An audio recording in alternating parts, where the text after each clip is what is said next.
Halo teman-teman, kami dari kelompok satu ingin menjelaskan tentang data bivariat. Tapi sebelum dari itu, izinkan kami ingin memperkenalkan kelompok saya dulu. Assalamualaikum warahmatullahi wabarakatuh. Kami dari kelompok satu ingin memperkenalkan diri. Yang pertama dapat dari saya, Rizanya Fikrian. Saya Muhammad Haikal Rizky. Saya Matet Umar. Saya Manda Salsabila. Saya Jaskira Manwar. Langsung saja ke video pembahasannya. Oke, di next slide di sini ada daftar isi. Yang pertama ada tujuan pembelajaran, lalu yang kedua ada pengertian data bivariat, dan yang ketiga ada jenis variabel di data bivariat, dan yang keempat ada pengertian diagram pencar, lalu yang kelima ada contoh gambar diagram pencar, lalu yang keenam ada pola penyebaran dan tren data, dan yang ketujuh ada arah garis dan bentuk korelasi, lalu yang ke-8 ada regresi linier, dan yang ke-9 ada hubungan antara regresi linier dan tren data dan korelasi, lalu yang ke-10 ada mengenal rumus regresi linier, dan yang ke-11 ada tabel data regresi linier, lalu yang ke-12 ada pertanyaan soal, lalu yang ke-13 ada pembahasan soal, dan nomor 14 ada latihan soal, dan yang terakhir ada daftar pustaka. Nah, selanjutnya, mengapa sih kita harus mempelajari data bivariat? Nah, yang pertama tuh kita mengetahui hubungan dua variabel, apakah saling mempengaruhi atau tidak. Nah, selanjutnya ada menganalisis data menggunakan diagram pencar dan regresi sederhana. Nah, yang ketiga tuh membuat kesimpulan dan prediksi dari data yang diperoleh. Nah, jadi apa sih data bivariat itu? Data bivariat adalah metode statistik yang digunakan untuk menganalisis hubungan antara dua variabel berbeda dan untuk menentukan keberadaan, kekuatan, dan arah hubungan tersebut. Dalam analisis ini, kedua variabel yang diteliti biasanya dibedakan menjadi variabel independen atau variabel bebas dan variabel dependen atau variabel terikat. Berikutnya tuh ada jenis variabel dalam data bivariat itu dibagi dua. Nah, yang pertama itu variabel independen X, dan yang kedua ada variabel dependen Y. Nah, yang pertama saya akan menjelaskan X dulu. Jadi, variabel independen X itu adalah variabel yang mempengaruhi atau menjadi sebab perubahan variabel lain. Nah, kalau yang Y, variabel yang dipengaruhi atau menjadi akibat karena adanya variabel independen. Apa itu diagram pencar? Diagram pencar atau diagram scatter biasa juga disebut sebagai diagram tebaran atau scatter plot, yaitu sebuah diagram yang digunakan saat kita perlu menyajikan data yang terdiri dari dua variabel kuantitatif atau biasa juga disebut sebagai data bivariat. Dengan diagram pencar ini, kita dapat mengamati hubungan antara variabel bebas X dan juga variabel terikat Y. Sebaran titik-titik X dan Y dapat menunjukkan hubungan X dan juga Y. Hubungan antara nilai variabel tersebut dapat terlihat pada diagram dan membentuk pola. Pola yang terlihat dapat menyerupai garis lurus atau pola yang lain. Jika pola menyerupai garis lurus, maka hubungannya bisa disebut sebagai hubungan linear. Ini nih contoh diagram pencar di mana biaya iklan sebagai variabel X bebas dan hasil penjualan sebagai variabel Y terikat. Nah, teman-teman, nextnya nih kita bakal membahas terkait pola penyebaran dan juga tren data. Teman-teman tahu nggak sih apa itu pola penyebaran? Pola penyebaran pada diagram pencar dapat bervariasi, namun secara umum dapat dibagi menjadi beberapa jenis pola berdasarkan hubungan antara dua variabel yang digambarkan. Pola-pola ini membantu kita memahami bagaimana variabel-variabel tersebut terikat satu sama lain. Sedangkan tren data pada diagram pencar dapat diidentifikasi dari pola penyebaran titik-titik data. Tren ini bisa berupa garis lurus atau biasa kita sebut linear, kurva, ataupun non-linear atau tidak berpola sama sekali. Nah, selanjutnya ada arah garis dan juga korelasi. Arah garis pada diagram pencar menunjukkan hubungan antara dua variabel yang bisa positif naik dari kiri ke kanan jika kedua variabel meningkat bersamaan. Ataupun bisa juga nih teman-teman negatif kalau semisal garisnya turun dari kiri ke kanan jika suatu variabel meningkat saat yang lain menurun. Jika tidak ada pola garis yang jelas, maka tidak ada korelasi atau hubungan yang signifikan antara kedua variabel tersebut. Nah, bentuk analisis korelasi.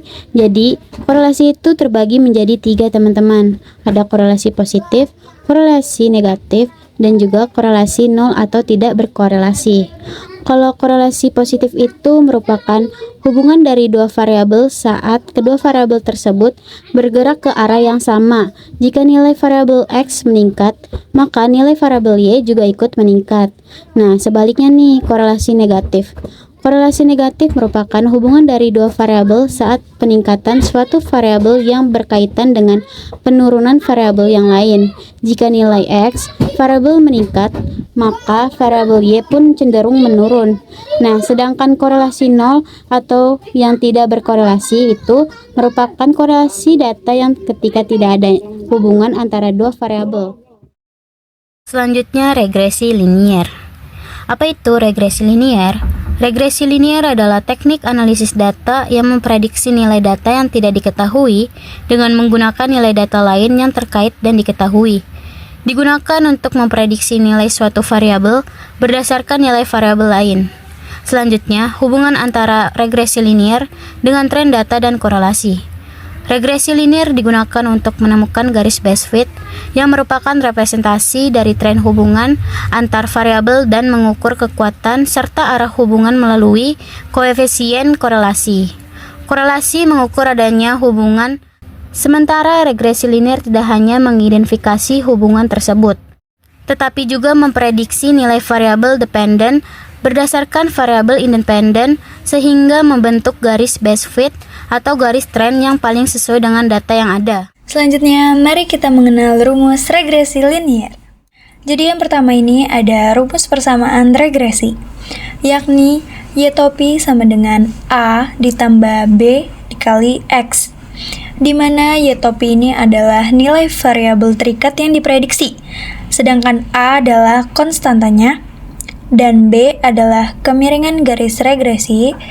Yang terakhir itu ada X adalah nilai variabel bebas. Selanjutnya, rumus mencari B. Nah, teman-teman bisa menggunakan rumus seperti berikut. N dikali sigma X kali Y dikurang dengan sigma X dikali dengan sigma Y dibagi dengan N sigma X kuadrat dikurang dengan sigma X yang dikuadratkan.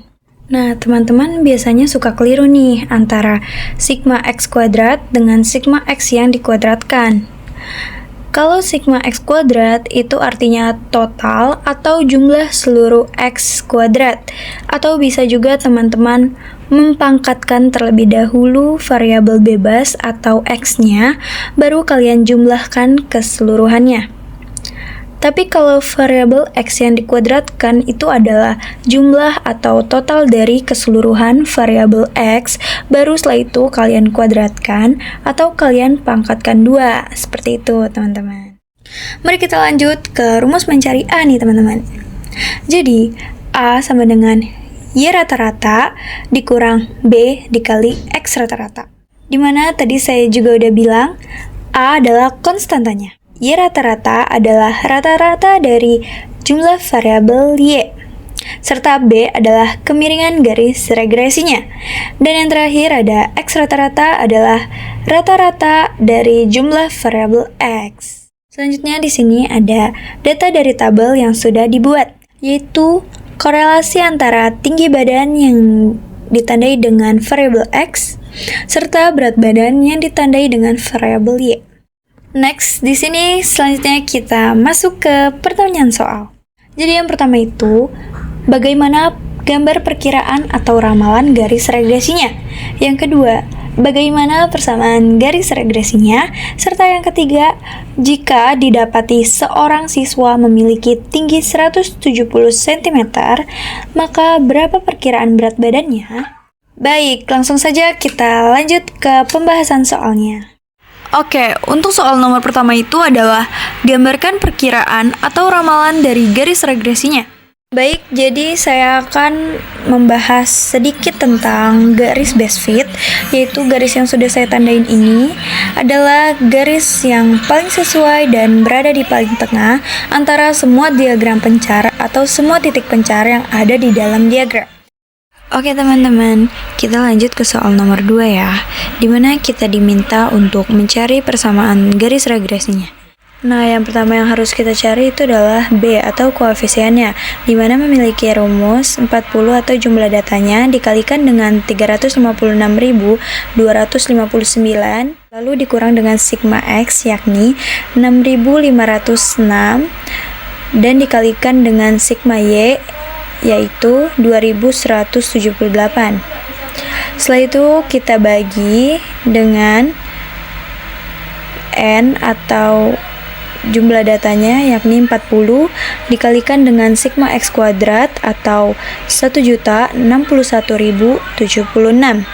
Lalu kita kurangin dengan sigma X yang dikuadratkan yakni 6.506 kita pangkatkan 2. Yuk kita hitung satu persatu.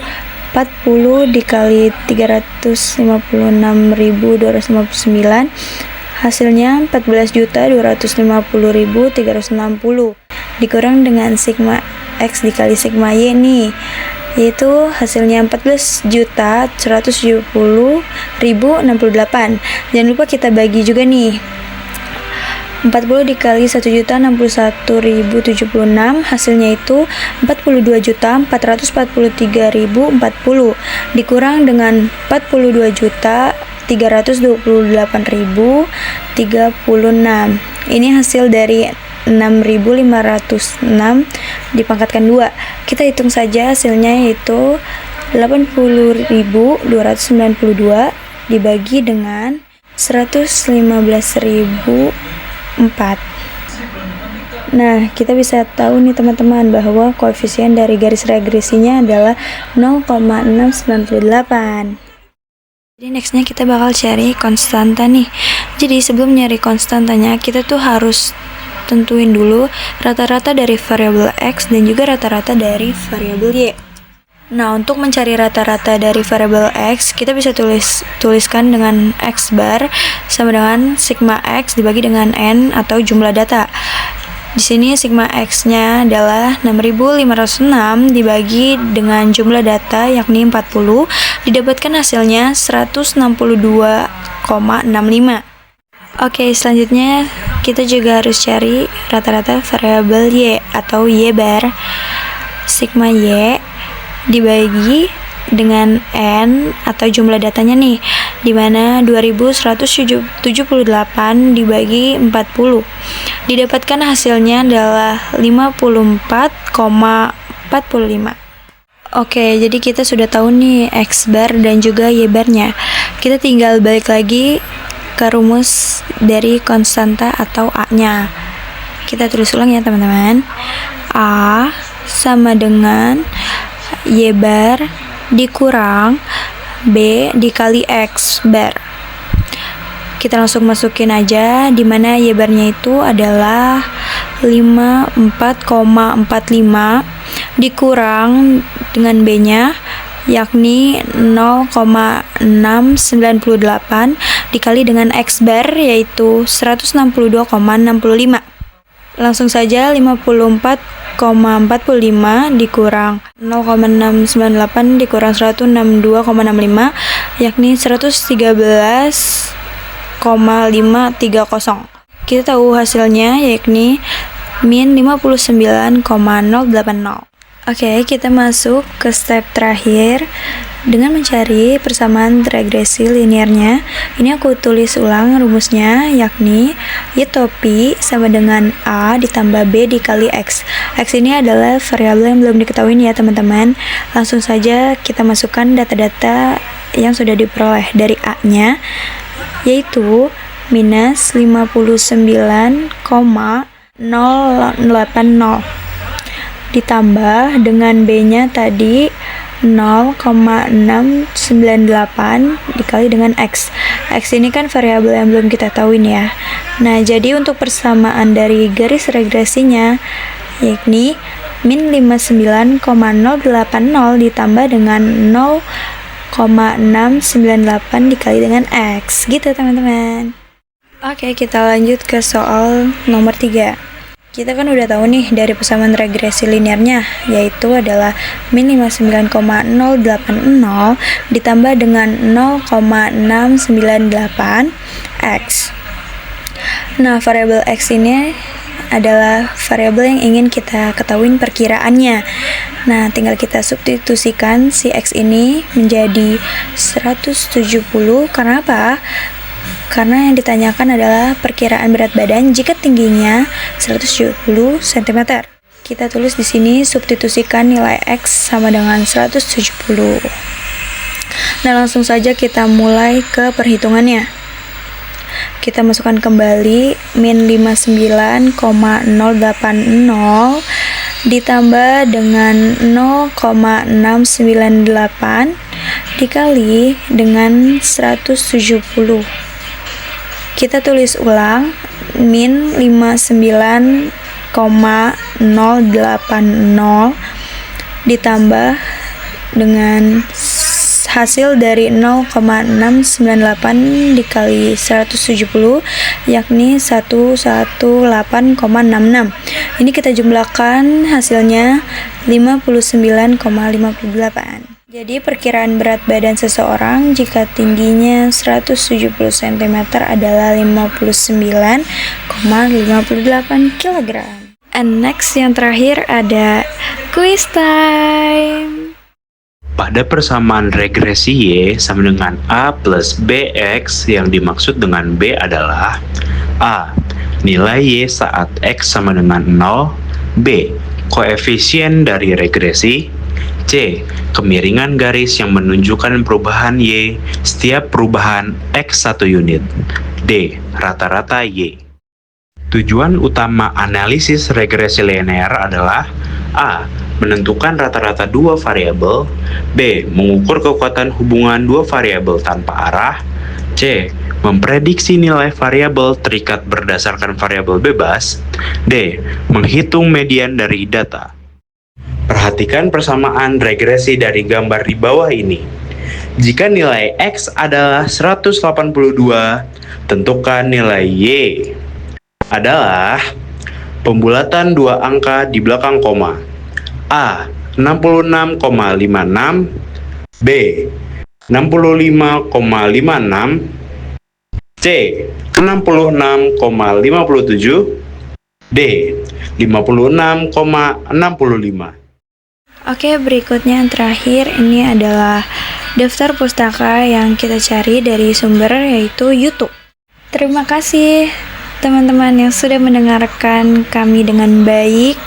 Semoga ilmu yang sudah kami jelaskan dapat dipahami dengan baik ya. Terima kasih. Wassalamualaikum warahmatullahi wabarakatuh.